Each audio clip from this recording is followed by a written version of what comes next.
अस्सलाम वालेकुम वरहमतुल्लाहि वबरकातुहू औज़ु बिल्लाहि मिनश शैतानिर रजीम बिस्मिल्लाहिर रहमानिर रहीम శాపగ్రస్తులైన సైతాను బారి నుంచి సృష్టికర్త అయిన అల్లాహ్ యొక్క రక్షణని అల్లాహ్ యొక్క సహాయాన్ని రక్షణ వేడుకుంటూ ఉన్నాను ఆమీన్. అల్లాహ్ ప్రవక్త ముహమ్మద్ సల్లల్లాహు అలైహి వసల్లం గారిపైన శాంతి సేవకులు కురిపించండి వల్ల ఆమీన్. ఖురాన్ మరియు హదీసుల ఆధారంగా దేవుడు మరి మానవులని ఎలాగైతే పుట్టించాడో అలానే దైవదూతలని వెలుతురు నుంచి మట్టి నుంచి మానవుణ్ణి మరియు అగ్ని కణాల నుంచి జిన్నులని ఈ విధంగా సృష్టించాను అని ఇంకా అనేక రకాల విషయాలు ఖురాన్ మరియు హదీసులో చెప్పబడ్డాయి. అలానే ఈ యొక్క సైతాన్లు అనేవి కూడా ఉన్నాయని, ఈ యొక్క సైతాన్లు మరి అనేక రకాల మన యొక్క మనసులో, శరీరంలో, మన చుట్టుపక్కల అవి ఎలా ఉంటాయి, వాటి యొక్క డ్యూటీలు అవి ఏం చేస్తాయని కూడా ఖురాన్ మరియు హదీసులో చెప్పబడ్డాయి. మరి వాటి నుంచి రక్షణ పొందాలి అంటే ఏం చేయాలి కూడా ఖురాన్ మరియు హదీసులో చెప్పబడ్డాయి. ఇప్పుడు మన నమాజులో మనల్ని కళ్ళకి గురి చేసేటటువంటి ఒక సైతాన్ ఉంటుంది, మనల్ని డిస్టర్బ్ చేసేటటువంటి ఒక సైతాన్ ఉంటుంది. మనం కరెక్ట్గా నమాజులో నిలబడ్డప్పుడే అప్పుడే బిజినెస్లోనో, జాబులోనో, ఇంట్లో విషయాలు, బయట విషయాలు, సంపాదనకు సంబంధించినవో, లేదా పిల్లలకు సంబంధించినవో, సమాజంలోని వేరేతలకు సంబంధించినటువంటివో ఇంకా ఏమేమో వస్తూ ఉంటాయి.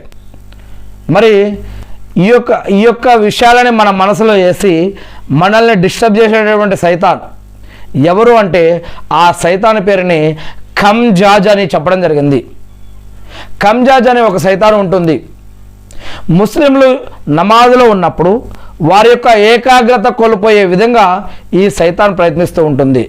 కానీ ఈ సైతాన్ ఎంత బలహీనమైనదో కూడా, దాని నుంచి రక్షణ పొందే మార్గం ఏమిటో కూడా ప్రవక్త ముహమ్మద్ సల్లల్లాహు అలైహి వసల్లం గారు ద్వారా అల్లాహ్ సుబ్హానహు వ తఆలా తెలియజేస్తూ ఉన్నారు. చాలా సింపుల్గా దానిని మనం తరిమేయచ్చు. మరి నమాజులో ఉన్నప్పుడు ముఖ్యంగా కుజు తోటి మనం నమాజ్ చేయాలి, ఏకాగ్రతతోటి నమాజ్ చేయాలి.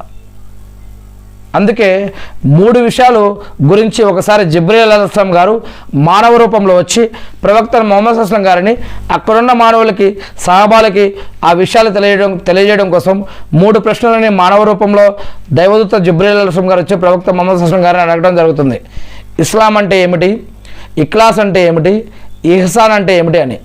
ఇస్లాం అంటే కల్మా లా ఇలాహా ఇల్లల్లాహ్ ముహమ్మద్ రసూలుల్లాహ్ అని, మరియు తర్వాత ఎవరైతే దీన్ని ఒప్పుకుంటారో, నమ్ముతారో, విశ్వసిస్తారో, దీని ప్రకారం జీవించడం కోసం ప్రయత్నిస్తారో, దాని తర్వాత వీరిపైన నమాజ్ అనేది ప్రతిరోజు 5 నమాజులు ఖచ్చితంగా వీరు విధిగా ఫరజుగా చేయాలి అని, తర్వాత రంజాన్ నెల మొత్తం కూడా ఉపవాసాలు పాటించాలి అని, తర్వాత దేవుడు ఎవరికైతే సంపద మరియు సంపాదన ఇచ్చాడో వారు ఖచ్చితంగా వారి యొక్క సంపదలో నుంచి ఈ యొక్క జకాత్ అనేది ఖచ్చితంగా తీసి ఆ 8 రకాల వాళ్ళు మరియు ఇతరులు ఎవరైతే చెప్పబడ్డారో వారికి ఖచ్చితంగా ఈ యొక్క సంపదలో నుంచి వారికి హక్కు ఉంది, వారికి పంచిపెట్టాలి, దాన ధర్మాలు చేయాలి, సదకా ఖైరాతులు చేయాలి.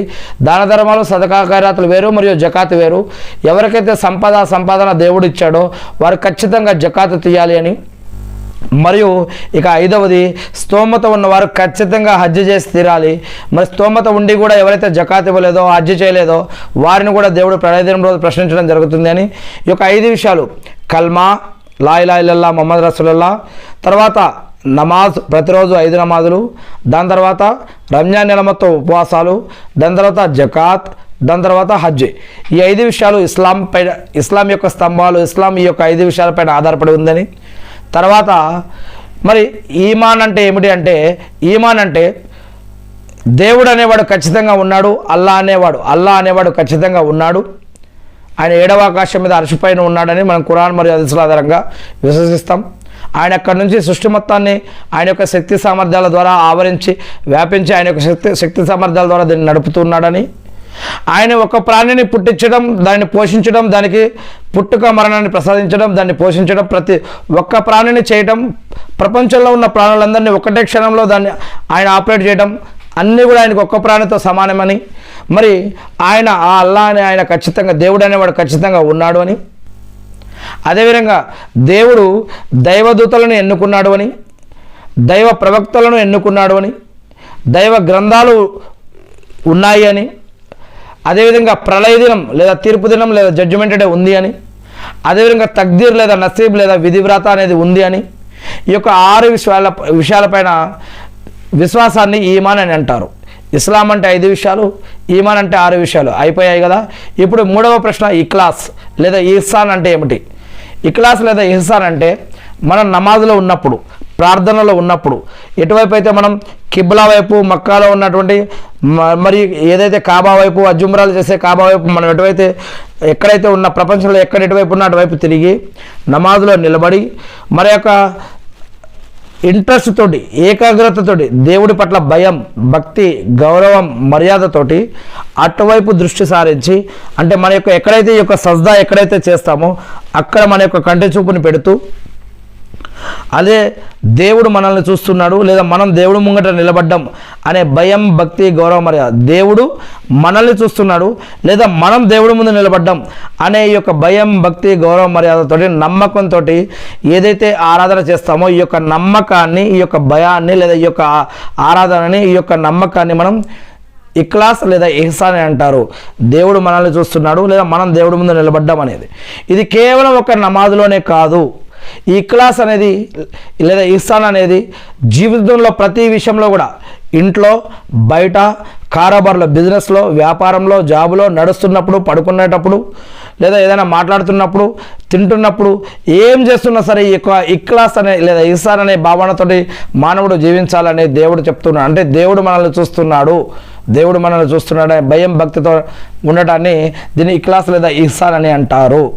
ఇకపోతే ఈరోజు మనం ఈ యొక్క ఇఖ్లాస్ లేదా ఇహ్సాన్ అనేది ఏదైతే ఈ యొక్క ఏకాగ్రత పెట్టి, ఈ యొక్క భయం, భక్తితోటి ఏదైతే మనం పెట్టిన చదవాల్సిన ఆరాధన ఉందో దీనిని డిస్టర్బ్ చేయడం కోసం కంజాజ్ అనేటటువంటి యొక్క సైతాన్ ప్రయత్నిస్తాడు. మన యొక్క మానవుల హృదయాలలో ఆ సమయంలో నమాజులో నిలబడ్డప్పుడు ప్రాపంచిక విషయాలు, అనేక విషయాలని ఆ సమయంలో గుర్తు చేసి మనల్ని నమాజు నుంచి డిస్టర్బ్ చేయడం, మరి మనల్ని ఆరాధన నుంచి మనల్ని డిస్టర్బ్ చేయడం కోసం ఈ యొక్క సైతాన్ ప్రయత్నిస్తూ ఉంటాడు. నమాజ్లో నిలబడి ఉన్నప్పుడు మీకు అనవసరమైన ఆలోచనలు రావటం, ఎన్ని రకాతులు చదివారో మర్చిపోయేలా చేయటం, ఖురాన్ చదివేటప్పుడు చదివేటప్పుడు తడబడటం, ఆ యొక్క వాక్యాలు మర్చిపోయేటట్టు చేయటం, ఇది కంజాజ్ వల్లనే అని ఇస్లామిక్ బోధనల్లో తెలియజేయడం జరుగుతూ ఉంది. కంజాజు పనులు అంటే ఏకాగ్రతని దెబ్బతీయటం, లెక్క పోయేలా చేయడం కూడా దీని యొక్క పని.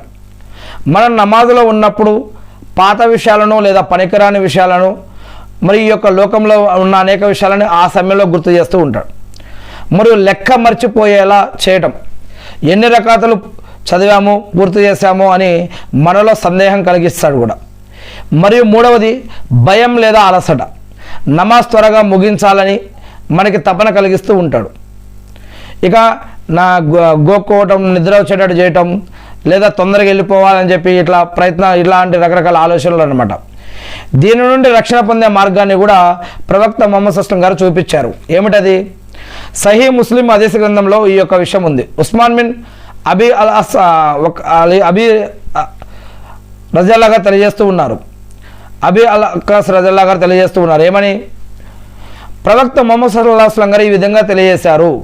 ఏమని? నా వద్దకు వచ్చి ఈ ఫిర్యాదు చేసినప్పుడు ప్రవక్త గారు ఒక విషయాన్ని చెప్పారు, ఈ విధంగా చేయమని.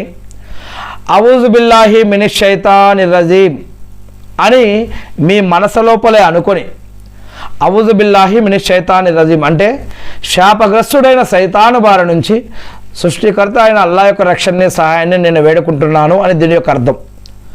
అవుజు బిల్లాహి మినష్ షైతానిర్ రజీమ్ అని మనసులోనే చదువుకొని 3 సార్లు తుంపర్లు పడకుండా మీ యొక్క ఈ యొక్క గుండె వైపు ఊదుకోవాలి. అవుజు బిల్లాహి మినష్ షైతానిర్ రజీమ్ అని ఈ విధంగా 3 సార్లు ఊదుకుంటే మీరు ఈ యొక్క సైతాన్ నుంచి రక్షణ పొందేటటువంటి ఆయుధం ఈ యొక్క పద్ధతి అన్నమాట. ఇలా చేస్తే ఆ యొక్క సైతాన్ పారిపోతాడు అని, ఈ విధంగా చేయడం వల్ల అల్లాహ్ యొక్క అనుగ్రహంతో ఆ సైతాన్ మీ నుండి దూరంగా వెళ్ళిపోతాడని చెప్పడం జరిగింది. ఇక ఇంకొక విషయం, నమాజులో ఏకాగ్రతను పెంచుకోవడానికి మరియు కంజాబ్ వంటి సైతాన్ల నుండి దూరంగా ఉండడానికి కొన్ని విషయాలు ఏమిటంటే నమాజ్కు ముందు సిద్ధంగా ఉండటం, అంటే వజూని సరిగ్గా చేయాలి, వజూని పూర్తిగా చేయాలి. వజూ చేసేటప్పుడు అల్లాహ్ను స్మరిస్తూ చేయడం వల్ల మనసు ప్రశాంతంగా మారుతుంది. ఈ యొక్క వజూ చేసేటప్పుడు నీళ్ళ ద్వారా మన యొక్క పాపాలు ఎలాగైతే వెళ్తాయని మనం నమ్ముతామో, ఇలా ఇది కూడా వజూ కూడా ఆరాధనే. మన యొక్క చేతులు కడగటం, నోరు కడగటం, ముక్కు కడగటం, అదేవిధంగా చేతులు కడగటం, ముఖం కడగటం, చెవులు కడగటం, చెవి వెనక కడగటం, అదేవిధంగా తల మసాజ్ చేయడం, 2 కాళ్ళు ఎల్ల మధ్యలో చీలమండలం వరకు 2 కాళ్ళు కూడా కడగడం, ఇవన్నీ కూడా ఆరాధనలో భాగాలే. పరిశుభ్రత ఇస్లాంలో సగభాగం అని చెప్పడం జరుగుతూ ఉంది. ఈ యొక్క వజూని సరిగ్గా చేయడం వల్ల, అల్లాహ్ను స్మరిస్తూ చేయడం వల్ల మనసు ప్రశాంతంగా మారుతుంది మొదటిగా.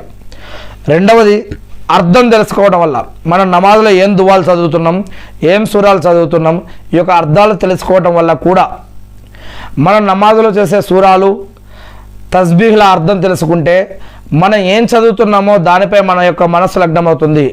మనలో ఈరోజు కల్మా చదువుతున్నాం, లా ఇలాహ ఇల్లల్లాహ్ ముహమ్మద్ రసూలుల్లాహ్ అని. దీని యొక్క అర్థం మనకు ఎంతమందికి తెలుసు? అస్సలాము అలైకుం వరహమతుల్లాహి వబరకాతు అని చెప్తున్నాం. దీని యొక్క అర్థం మనలో ఎంతమందికి తెలుసు? అదేవిధంగా అసలు అస్సలాము అలైకుం అంటే ఏమిటి, వరహమతుల్లాహి అంటే ఏమిటి, వా బరకాతు అంటే ఏమిటి, అదేవిధంగా దీనికి తిరిగి చెప్పేటటువంటి జవాబు యొక్క అర్థం ఏమిటి, సుబ్హానల్లా అంటే ఏమిటి, అల్హమ్దులిల్లా అంటే ఏమిటి, అల్లాహు అక్బర్ అంటే ఏమిటి, ఎంతమందికి చిన్న చిన్న పదాలు కూడా మనలో అర్థం తెలుసు? ఇవి పదాలు పలకడానికి చిన్నవే, వీటి అర్థాల పరంగా ఇహలోకంలో పరలోకంలో దీంట్లో ఎంత విలువ ఉందో తెలిస్తే బ్రతికి ఉన్న ప్రతి క్షణం కూడా ఈ యొక్క పదాలను మనం మర్చిపోకుండా చదవడానికి ప్రయత్నిస్తాం. అంత విలువ ఈ పదాల్లో ఉంది. కావాలంటే ఖురాన్ హదీసులో మీరు చదివి తెలుసుకోండి. ఇకపోతే మూడో విషయం, ఆఖరికి ఇది మన యొక్క చివరి నమాజ్. మన జీవితంలో మనం చదివి ఈ యొక్క నమాజ్ ఇక మన చివరి నమాజ్, దీని తర్వాత మనం బతుకుంటామో లేదో తెలియదు అనేటటువంటి భావనతో మీరు చేయాలి నమాజ్ అనేది అని హదీసుల్లో చెప్పడం జరిగింది. అంటే ప్రవక్త ముహమ్మద్ సల్లల్లాహు అలైహి వసల్లం గారు ఈ విధంగా చెప్పారు, ఇదే నా జీవితంలో ఆఖరి నమాజ్ అనే భావనతో ఆలోచనతో చదివితే ఆ యొక్క నమాజులో భక్తి ఇంకా ఎక్కువగా పెరుగుతుందని చెప్పడం జరిగింది. ఇక నమాజులో కొన్ని పాటించడం మంచిది. మన యొక్క చూపు ఎక్కడ ఉండాలి అని చెప్పడం జరిగింది. మనం ఎక్కడైతే సజ్దా చేస్తామో ఈ యొక్క సజ్దా చేసేటటువంటి ప్లేస్లో మన యొక్క చూపు అనేది ఉండాలి. మనం నిలబడినప్పుడు ఖియామ్ అంటే సజ్దా చేసే చోటునే చూపు ఉంచాలి. అటు ఇటు చూడటం వల్ల ఏకాగ్రత అనేది దెబ్బతింటుంది. ఇక నమాజు నెమ్మదిగా చదవాలి, స్పీడ్గా కాదు. నమాజు మరియు ఖురాను ఆగి చదవమని ఇస్లాం చెప్తూ ఉంది. ఖురాన్ చదవడాన్ని వేగంగా కాకుండా నెమ్మదిగా తర్తిల్తో చదవాలి. ప్రతి ఆయత్ తర్వాత కొద్దిగా ఆగటం మంచిది, సున్నత్.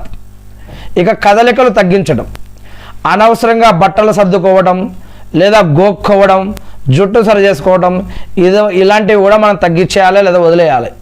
ఇక సైతాన్ వస్వస దురాలోచనలు వస్తే ఏం చేయాలి? నమాజు మధ్యలో వస్తే వెంటనే అల్లాహ్ను గుర్తు చేసుకొని మళ్ళీ నమాజ్ వైపు మనసుని లగ్నం చేసుకోవాలి.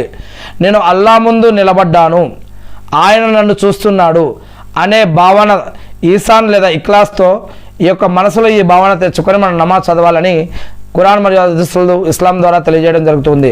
నమాజు తర్వాత కూడా కొన్ని దువాలు ఉన్నాయి. నమాజు ముగించిన తర్వాత దువా చదవటం వల్ల కూడా అల్లాహ్ మనకు ఆరాధనలో సహాయం చేస్తాడు అని, అల్లాహుమ్మా ఎన్ని అలా జిక్రిక వ శుక్రిక వ హుస్ని ఇబాదతిక, ఓ అల్లాహ్ నిన్ను స్మరించుకోవడంలో, నీకు కృతజ్ఞతలు తెలుపుకోవడంలో మరియు నిన్ను ఉత్తమంగా ఆరాధించడంలో నాకు సహాయం చెయ్యి, ఆమీన్. ఇలా అనేక రకాల దువాలు ఉన్నాయి. ఇక ఈ యొక్క కింజాబ్ అనే సైతాను గురించి మరియు నమాజులో ఏకాగ్రత కాపాడుకోవడం గురించి అనేక విషయాలు మనం ఇంతకుముందు చూసాం కూడా. ఆలస్యం చేయడం వల్ల కింజాబ్ కేవలం నమాజు మధ్యలోనే కాదు, నమాజు సమయం అవుతున్నప్పుడు ఇంకా టైం ఉంది కదా తర్వాత చేసుకోవచ్చు అని మనల్ని బద్ధకస్తులుగా మార్చుకోవడానికి ప్రయత్నిస్తాడు. అంతేకాకుండా హదీసుల ప్రకారం కంజాబ్ ఒక వ్యక్తికి నమాజులో ఉన్నప్పుడు అతను అంతకుముందు మర్చిపోయిన వస్తువులను లేదా పనులను ఆకస్మికంగా గుర్తు చేస్తాడు. దీనివల్ల ఆ వ్యక్తి నమాజు పూర్తి చేయడం కంటే ఆ పని గురించే ఎక్కువగా ఆలోచిస్తాడు. ఏకాగ్రత అనేది దెబ్బతింటుంది. మరి ఏకాగ్రత లేకుండా నమాజు చదివితే ఆ నమాజు ఏమవుతుంది? ఖురాన్లో 107వ సూరా చూడవచ్చు. ఇక ఏకాగ్రత పెంచే మరికొన్ని పద్ధతులు. సజ్దా యొక్క ప్రాముఖ్యత. మనిషి అల్లాహకు అత్యంత దగ్గరగా ఉండే సమయం నమాజులో సజ్దాలో ఉన్నప్పుడే. సజ్దాలో ఉన్నప్పుడు మనిషి మనసు విప్పి దువా చేయడం వల్ల సైతాన్ బలహీనుడు అవుతాడు. ఇక నమాజు స్థలం. నమాజు చదివే చోట ఎటువంటి ఫోటోలు ఉండకుండా, ఎటువంటి శబ్దాలు ఉండకుండా, మన దృష్టిని మళ్లించే వస్తువులు లేకుండా చూసుకోవాలి అని ఇస్లాం చెప్తూ ఉంది.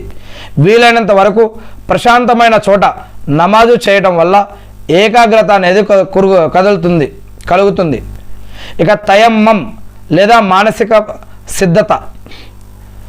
నమాజుకు నిలబడడానికి 1 నిమిషం ముందే అన్నీ పక్కన పెట్టి అల్లాహ్ గొప్పతనాన్ని తలుచుకోవడం, తక్బీర్ చెప్పక ముందే కంజాబు ప్రభావం నుండి మనల్ని కాపాడుతుంది. ఇక ఇలాంటి అనేక విషయాలు ఇస్లాంలో చెప్పబడ్డాయి. ఇప్పుడు నేను ఖురాన్లోని 107వ సూరాని చదివి నేను ముగిస్తాను. అల్లాహ్ సుబ్హానహు వ తఆలా మనందరికీ ఇహపరలోకాల్లో మరి ఇటువంటి సైతానుల నుంచి, జిన్నాతుల నుంచి రక్షించి మనందరికీ శుభాలను ప్రసాదించుగాక. ఆమీన్. ఖురాన్లో 107వ సూరా అల్ మాఊన్ 7 వాక్యాలు మక్కాలో అవతరించింది. ఔజు బిల్లాహి మినష్ షైతానిర్ రజీం. బిస్మిల్లాహిర్ రహమానిర్ రహీం. అపార కరుణామయుడు పరమ కృపాశీలుడైన అల్లాహ్ పేరుతో ప్రారంభం. మొదటి వాక్యం నుంచి. తీర్పు దినమును ధిక్కరించే వాడిని నీవు చూసావా? వీడే అనాథను గెంటివేసేవాడు, నిరుపేదకు అన్నం పెట్టమని కనీసం ఇతరులకు ప్రేరేపించనివాడు. ఆ నమాజులకు వినాశనం తప్పదు. వైల్ అనే నరకస్థానం వారి కోసం ఉన్నది. ఆ నమాజుల కోసం ఉంది. ఎందుకంటే వారు తమ నమాజుల పట్ల అశ్రద్ధ వహిస్తారు. వారు ఒకవేళ నమాజు చేసినా పరులకు చూపడానికి చేస్తారు. అతి సామాన్యమైన వాడుక వస్తువులు సైతం ఇతరులకు ఇవ్వడానికి వారు నిరాకరిస్తారు. అల్లాహ్ సుబ్హానహు వ తఆలా మనందరికీ కూడా సద్బుద్ధిని, సన్మార్గాన్ని ప్రసాదించమని, ఇహపరలోకాల్లో కూడా మనకు సహాయం చేయమని నేను ఆ దేవుణ్ణి ప్రార్థిస్తూ ఉన్నాను. ఆమీన్. అల్లాహు అక్బర్.